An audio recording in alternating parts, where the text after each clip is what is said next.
ซ่บบ่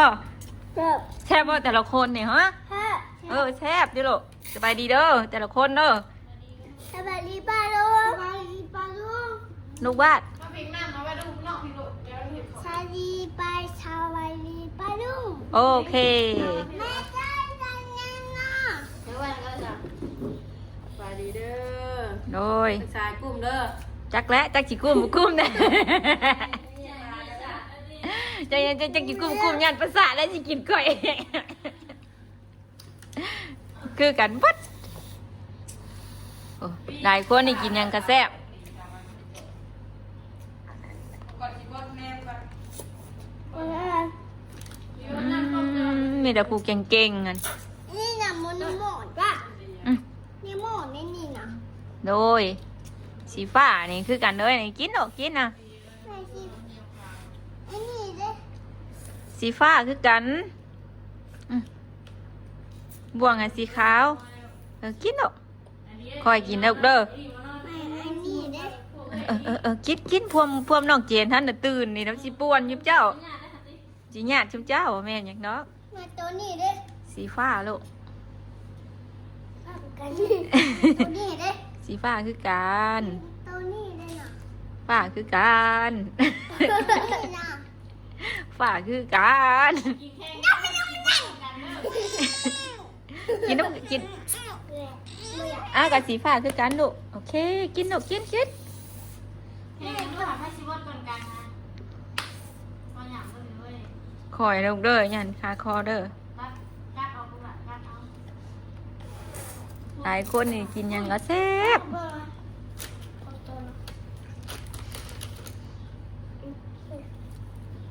กินมันมีไผมาดอกลูกกินรสแต่อีกนั่นก็บ่มาดอกดิกหน่อยกินข้าวสิได้สิเอาไปสั่งยันเปลืองข้าว เอาเบียร์อะไร เป็นคอเล เอย อ เป็นคอ เด็ดต้อง เป็น ทำ ค นี่ อ ข้าวเละว่า เป็นคอ บ่มีไผคายมันกระเด็นออกจากถ้วยโตจัก แม่เอาอยู่นะ บิวนั่งเอาข้าวอีกนะลูกเอานั่งมานี่โอเค แล้วก็เนี่ยไปเนี่ย โอ้นั่งพอดีแล้วหาคนละมุมอ่ะนี่ป้าจอยก็นั่งทั้งนี้ตัวพิงก็นั่งฟังนี่นี่ นี่ก็เราเรียน นั่น เดิ ถือน นะ ถือได้ลุงย่ำมาอีกเจ้ากับย่ำมาอีกนี่เจ้ากับย่ำมาผีย่ำผีคนละฟังนะนี่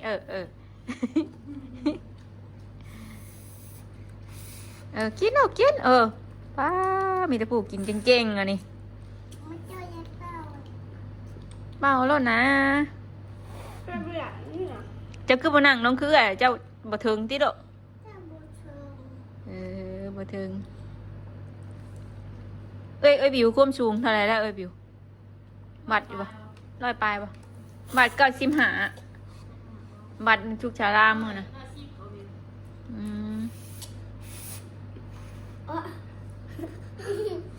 บัตรสนา95มือนะเป๊ะเลย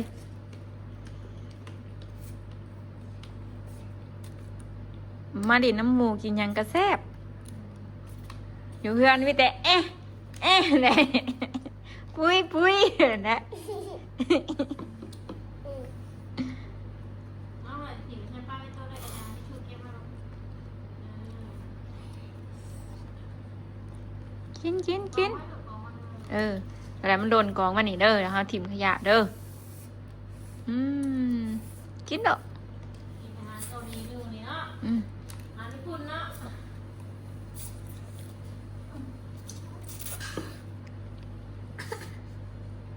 แม่นั่งนี่น่ะ Ừ. นั่งนี่น่ะ เนี่ยกันลูกมากินของใครของมันแบบนี้เลย ว่าเนี่ย มันของไผ่ของมันอยู่เลยกินรส ก็ตัวละไปดู ลายกับไผ่กินเบิดกับแฉลงว่าเก่งเบิดคุกคนไผ่สิกินเบิดกินเบิดก้อนน้ำดังก้อนกะคำกินเบิดกับเก่งเบิดป่าว่าวฮะ ข้าวผัดกินแบบ ถ้าพูดมาบิวกินเบิดกะเก่งคือกันพิงกินเบิดน้ำดังกะเก่งคือกันเก่งเบิด แม่ เฮ้ยน้องวาดกินเบิดน้ำดังกะเก่งคือกัน เก่งเบิด แม่อ่านนะ เก่งคือกัน ปลาเปิ้ลอ่ะ ว่ะ ไม่อ่ะ โอ้ เขาให้ยืมมาเปิ้ล เดี๋ยวก็เบิดเดี๋ยวก็เก่งคือกัน เย้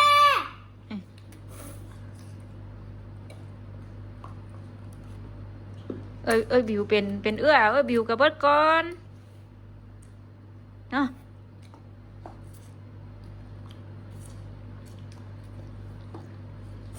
เอาเทื่อละเศษลูกนะเอาเทื่อละเศษมันกับบ่เบิดจักเทื่อแล้วบ่อิ่มง่าย จะเอาเธอเสร็จฮักกระเบิดแดงฮักกินเบิดแดงฮักกินอะไรเท่าน่ะฮักกินน่ะหลายชิ้น เริ่มตุ้ยนุ้ยขึ้นหน้าตัวมันเนาะหากินเก่งอยู่เนาะกินนกกินโอ้กินอาหารญี่ปุ่นนึ่งวันนี้ครบกันหลายคนแซ่บนะลุงเนาะโดนให้สิได้กินเท่านึงเนาะไม่ได้ให้กินเรื่อยต้มมาแม่นั่งคุยกับพ่อแม่บ้าจะกินกระปุ่นคือไงอ่ะใช้กระปุ่นมาสิอีกบ่ดีว่ะ บ่าจะกินกระปุ่นวะใช้กระปุ่นนะวะ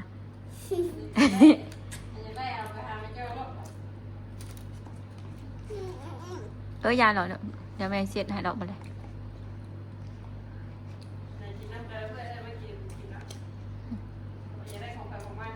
อีกหน่อยเนาะ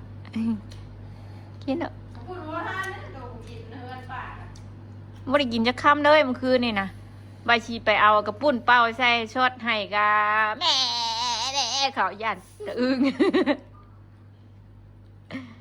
อย่าตูอึ้งโดนได้พิงประตูไอ้พิง ตัวพิง เราบ่ได้มาอยู่นี่นะบอกเมื่อคืนนี่แหละเราไปมันเกิดนะพูดไปนั่งกี่ดาไปนั่งข้างหน้าลูก ตู้โตไม่ถึงตู้โต ฮะ ตู้โตป่ะ แล้วบอกว่าลานพิงเนาะวะผูกแขนลานพิงเนาะเมื่อคืนนี่นะ หากระสอบกูแน่หรอวะแน่หนาวเชื่อเกือบลายนี้แล้วคือ อะไร เห็นชาวไร่ทานเราเผ็ดแล้วนะเผ็ดชาวไร่เราเกือบกองจะไปของใคร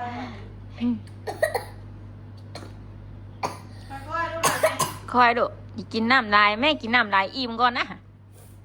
อยู่คนซื้อบ้านไหมเนี่ย อิ่มก่อน กินหรอกกิน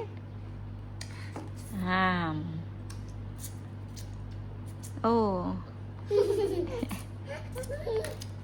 แม่ถ้าเจอซื้อหรือไปช่วยไปเลยแม่นายบิวนี่เนาะ พิง น้ำมีนายบิวนี่เนาะ พิงอันพิงบิวน้องวาดไปว่าไปโรงเรียนน้ำไปว่า ไปก่อนละ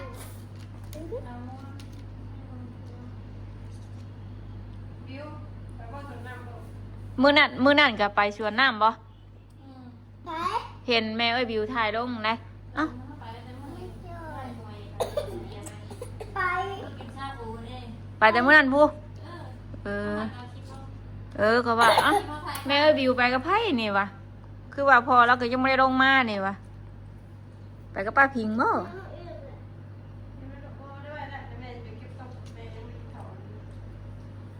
เบิดบอกของพิงบาทได้สิเบิดก่อนนะนี่ นั่งได้นี่นะ ย่างบ่นี่นะ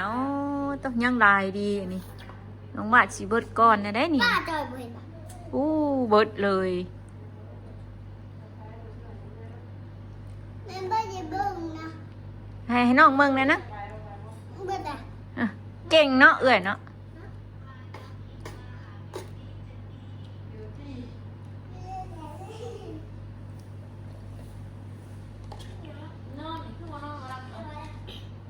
นอนกลางเว้นน่ะบ่รับกันนะเฮ้ยกลางคืนนั่นช้ำมือไรกันนอนนั่นนอนไป จอยป้า ว้าว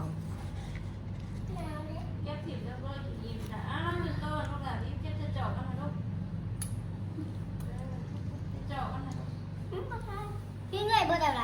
ไม่ไปนั่งหน่อยจะยาบ่ลูกจะยาบ่วะพี่กี้ยาได้ไงใช้พริกกับวันนี้เด้อ โอ้ยยาแล้วเว้ย เ เลย อย่าแล้วเอ้ย เพ ติ ราะว่าเขาแข่งกันเท่าอันนี้ ไปเด้สิเกะชนะวะนี่ โอเควาดได้บาท นี่ป่ะ มียังนั่งบ่กินเพิ่นเลยบ่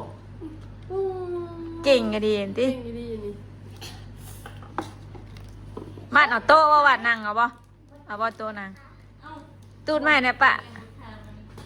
เจ็บหัวเข่าก็แหละเพื่อสิอิ่มนี่ ว่าลูก เอานั่งหนูมานี่ หัวเราเลย เอานั่งมานี่เอานั่ง ตัวเด็กชูกูแล้ววันนี้ ไม่ใช่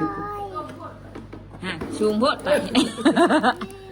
มันบ่ชูงดอกมัน กินอย่า นั่งรถประชุมดอก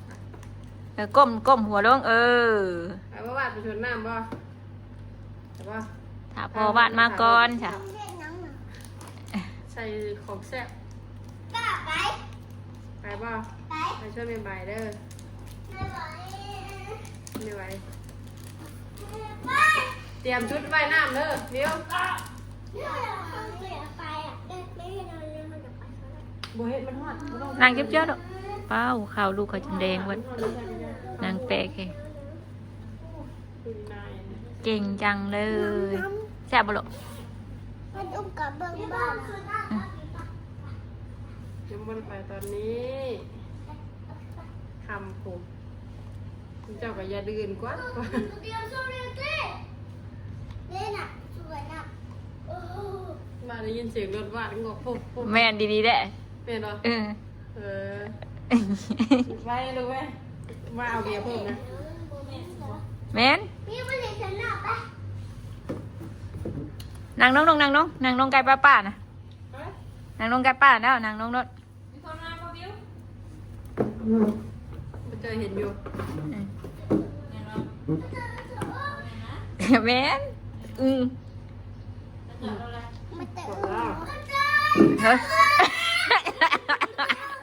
แต่เออยังอยู่อยู่แต่เออไม่เลย โอ้ย ไม่แล้ว เออไปนั่งไม่ลูกไปนั่งโต๊ะเบิ่ง อะไร ก็จะเบียร์ ไปไปนี่ เดี๋ยวแม่ใบไปขายอันเบียร์ให้เรา ไปเดินไปอึ้งน่ะ เลิกเนี่ยน่ะ ไปเบิ่ง ตู้บุญลูก ตู้พอไหวจ้ะ มาหาแม่ นั่งกินเอาดูนั่งกินเอาเราบ่เอากินข้าวโชว์แล้วรถกินข้าวโชว์เราบ่เอานิดหน่อยกูกินมาสิ เฮ้ยวันนี้ เอาคือแบบโดดเมื่อกี้นี่นะ เฮ้ย ไปละ พี่ได้จะจอดนั่งพี่ได้เอ้ยตอนนั้นนะ ไป ไปจอดข้างหน้าพี่ได้เมื่อกี้นี่นะ ไปหรอ นิดหน่อยญาติเราไปบ่ ไปไปแล้วไป อะไรวะ ไปสวัสดี เงาใจเฉื่อยสีฟ้าแล้ว จอดข้างในอีกหน่อยนี่ก็จนห้องยังชั่วยั่วมากเมื่อกี้ดิเห็นข้างแน่บ่พิงเห็นข้างแน่ว่าตู้บุญเมื่อกี้นี่นะตู้อึ้งนะ กินแล้วกินแล้วจอดอยู่ตรงนั้นไม่เลิกออกไป เจอเย็นบ้าน แม่บอกว่าแม่จ๋าอึ้งมาแล้วเราขอไป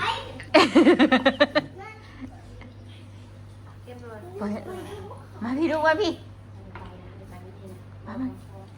เฮ้ยมานั่งกินพี่ไว้มานั่งกินสิมานั่งกินพี่ พี่เขาทำได้ปะนี่กินเองอ่ะ ตูดเขามาอีกดอก ไม่น่า อืม คนเกินน้ำตัวกิน เอออู้ไก่สีเบิร์ดแล้วอันนี้อู้วาสนาสิชนะคนที่สองแน่นี่ ป่าวัฒนะบ้านแน่ ปลาคือบอกกิน กินอยู่ ข้างในเลยป้า ก็อยากเผ็ดข้ามใหญ่ขึ้นแล้วหลดข้ามใหญ่ๆแล้วนะ เดี๋ยว แล้วก็นั่งไปป่าด้วยได้ร้านด้วย ตู้รีวิวจะมาเฮียแล้ว ค่ะ ของน้องบาทตัวนะ รู้ว่าได้ของเจ้าใน ข คิ อ ด ง บ้า น้องบ้าในของน้องบ้า ของน้องบาทตั้งอันนี้เอาเจ้ากินกันกินน้ำแล้วเอากินไว้หรอก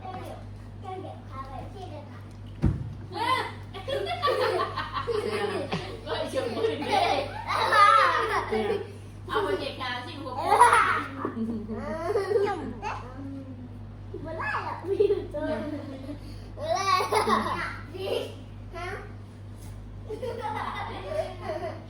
คือมันมีของงามอ่ะอะไรเจ้า เอาสิ นอนก็ไม่นอนเสียงแดง หาอะไรกันเนี่ย ขบขัน นี่ แม่ นี่ดูเลยเดี๋ยวเป็นเส้นวิวตัวให้แบบที่เลยปะ วาดก็อยากมาได้พี่นะเขามีหมู่แล้ววะอยู่เพื่อนมาอยู่แต่กับแม่งอมๆแม่มๆเลยแต่โมนั่งก็อยากไปนะ เบื่อละตามปะเจ๊ปะเจ๊ ลูกศิษย์มันออก จริงหรอเก็บทาง ใช่ละ นี่ว่าทำพิเศษได้นะ งานพิเศษ อาหารพิเศษแล้วอาหารญี่ปุ่นหนึง ไม่ได้กินอาหารพิเศษเลยมันกินอาหารญี่ปุ่นแล้วหวานแล้วกินอาหารนอกเนาะ พิเศษ พิเศษกินอาหารเสร็จ กินเถอะ นี่เป็นอาหารพิเศษให้ลูกๆกินมาเนี่ยนี่สำเร็จรูป ลูกมันได้ที่อยู่อ่ะได้ไหม เก็บกองลงผื่นเก็บใส่กระเป๋าย าวิวยาแบบยา โอ๊ยป้ากินบุบดป้าไปเก็บกันด้วยบาทเด้อ ป้าบอชนะแล้วบาดชนะคนที่สองก็วิวแล้วนี่ ป้าบอกหนักป้าลายให้มันหนักหน้ามันยังบุบดน่ะป้าไปถิ่มกันเด้อ ได้ก็พิงได้เยอะพิงได้พิงได้ โอ้ยโฆษณาบาท ได้ เฮ้ย จะไปเชื่อบ าดกินสิเบิดแล้ว ไม่แค่ตรงนี้ อย่าเห็นนะเฮ้ยป้ากินยังหรอกินก็เล่นเสือบาทเลยนะเจ็บคอ เอามาขึ้นมาอะไร เสือเมื่อ อย่าเห็นนะคอหักนะได้ได้เยอะเลยอ่ะ เราบางคนแม่บอกว่าไปเดิน ปวดเหี่ยวบอกแม่เด้อ อย่าดื้อค่ะ เด้อเห็นว่าแม่ว่า ไปเดินอยู่นอนลง เดี๋ยวแต่มึงมาตัดไปหั่นได้ ดิกหน่อยกินข้าวแล้วบอกเอาเราเว่าอยู่เด็กหน่อยกินข้าวกับดิกหน่อยอัน เราจับดิกหน่อยบอกกินข้าวดิกหน่อยมึงโทรศัพท์เราวะ หั่นแรกเด็กก็การดูเลย อืม คือเกิดไปเบิ่งรูปหมอนมันชักขาได้แล้วมั้ง โอ้ย ไพ่รับแบบชำตัวไปเริ่มใหม่มันสีนั่นบ่ รู้ไหมหมอนชักผ้าแล้วก็หมอนชักผ้าแล้วหรอไปเก็บผ้ามาลูกดึงผ้ามาเลยไม่เขาไปดึงผ้ามาดีที่อื่น อ๋อด้วยกันแล้ว หรือว่าไม่หมอนชักผ้านะเพ่ว่าหมอนชักผ้าชื่ออยู่ห้างได้ป่ะชื่อมา น่าจะน้อย สีเขียวโอเคมาถึงนี่มาปะได้แดดตรงเสียเลยโอเคมาถึงทางมาถึงนี่เด้อ เดี๋ยวไปเรียกหมอน ห้ามได้บอกห้ามเอา เอา ไป ไป ห้ามใกล้ ช่องเด้อ โอ้ยตัวเฮ็ดกวดตัวใหญ่กว่าเนาะ ๆแล้วสิ ก็จะว่าตัวเป็นเอื้อยตัวก็ยังบ่เห็นเจ้า เนี่ยนี่ว่า จันก็บ่ว่าน้องเปื่อยแหละเที่ยวกันค่ะ นี่ไง ง่ายบ่แบบตรง มุนเนาะใช่ได้ดอกมุนเนาะใช่ได้ กินนะ อีดากับมุนเนาะใช่ได้ ได้กินป้าก็ถือว่าได้ปะ วาดเก่งนะนี่เก่งคนที่สองก็เอ้ยวิวแล้วนี่นะเออคนที่สองน้องวาดแล้วนี่เบิดเลยเบิดเลย เชื่อเปล่าเลยอันนี้อะไรมา คือแม่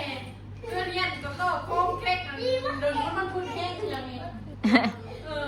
เดี๋ยวไปแล้วก็อีกอย่างนี้ เปลี่ยน โด บ่ นนึงกินได้ ไม่เดี๋ยวยุ่งโต มันกินมันยัดใช้ยัดใช้แล้วคิดมันขาดแล้วแหละคิดมันอ้วกอะไรมันหาอะไรนะมันเล่นลายก็ได้ โอ้เบิดเลยอิ่มเอาลูก แบบง่ายๆคือว่าใช้ได้ พอปะ เพชรเพชร พอปะแม่เก็บเด้ออิ่มเนาะ มีเพชรเพชร ไปเอาไปล้างมาลูกไปไปล้างมือก่อนปะมาเด้ย โอ้ยเยี่ยมบัวใช่ไหม ล้างมือเลยลูกล้างมือเลยล้างมือนะเบิ่งแม่มีสไลด์ให้เอาไปเอาตรงมาด้วยล้างมานี่ฮุกนี่เสียเปรียกก็ได้นะค่อย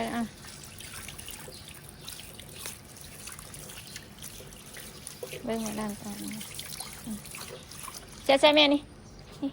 ไอ้ที่ตรงแม่นี่เสร็จแล้วทักเด้อันนี้เอาสบายดีก่อนหรอไปไม่จอยจบคลิปแล้วปะ สบาย โอเคไปเลยโอ้เอาคืออย่างเมื่อวันนี้เน่เนาะเอื้อยให้นั่งอยู่ตรงกลางให้น้องนั่งตรงกลางนะไปไหมไปไหมอย่าอมลูกฮะเบิ่งเด้อเอ้ยบิวนั่งสมาธิเด้อเอาให้แม่เอ้ยบิวตัวนั้นนะลูกโอ้นั่งสิเฮ็ดคือไอ้บิวเบิ่งมือไอ้บิวนะลูก นี่งานเดือนนั่งที่มาที่โรงเรียนเลยลูก ดูตัวอะไร บัดกันว่ามีสมาธิเฮ้ยดูกัน นี่อะไรนี่2 3 พุทโธ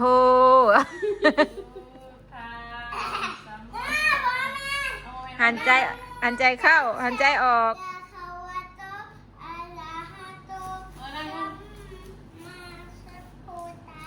นี่คือเปิ้ลกระเป๋าละพิงเปิ้ลกระเป๋าก็ลูก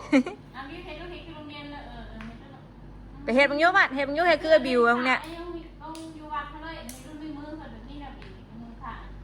นี่ก็เฮ็ดได้ เฮ็ดได้บาทดิเฮ็ดได้บาทดิ ไอ้นี่ว่าไอ้นี่ ชุดจาบ้านเท่าไหร่ บาทได้เฮ็ดเป็นว่าลูกไปเฮ็ดบังดูบังดู ไม่อยากรีวิวให้ บ่ให้เอ้ยเฮ็ดอยู่เอ้ยให้เฮ็ดอยู่ ไม่ให้เราโอมนะ อาหารมึงเนี่ยน้องพิงก็เฮ็ดเอ้ยพิงก็เฮ็ดนะคะฮะมึงเด้อไผ ตาไปสิเก่งเด้อบิวก็ต้องพิงเด้อ โอ้ ติ้งหายใจเข้าแล้วหายใจออก สิเถิงข้างค่อยเลย โอ้ หายใจเข้า เราไปเครื่องกับว่าน้ำ ปล่อยออ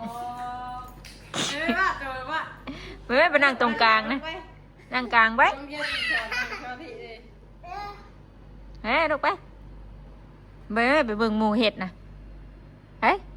การไม่ดูดิ บ้านเบอร์ แบบไหนเมื่อ ในแบบใดก็ได้ที่กันมาดู ลูกอมใช้ ช่วยกินอีก2 อันแล้วเอ้ยกินบอล2 เลย2 อันได้ ลูกอมเพชรน้ำมันทามันน้ำกวางคาสุกจะหันไปเจอคาราเปา หมอลูกเที่ยว มีลูกอมมันเลย ไม่ชอบไม่ได้กินนะ เฮ้ยอย่าอมแม่เปื้อนเลยน่ะนะลูกสิอมไปตัวที่แม่ลูกบาดอย่าเอา ไปเลย อย่าเอายังเข้าปาก อย่าลืมเลยหนักผมต้องตัดมันอังอยู่หาไปด้วยกว่า จะไปจับเอาเรื่องแหละ หนัก เด็ดเจ็ดบอล เราวิวปล่อยเจ้าฮะ อ่ะสบายดีงามๆเนี่ยไปสิเจ็บแปะๆช้าง นี่เขาสลามดู ป้าจ้ะไปแล้วปลาลุงเลยสบายดีเด้อ วิวสวัสดีลูกโอ้หลานจะไรสวัสดี สบายดี จักสิกล้องงวยหาไผ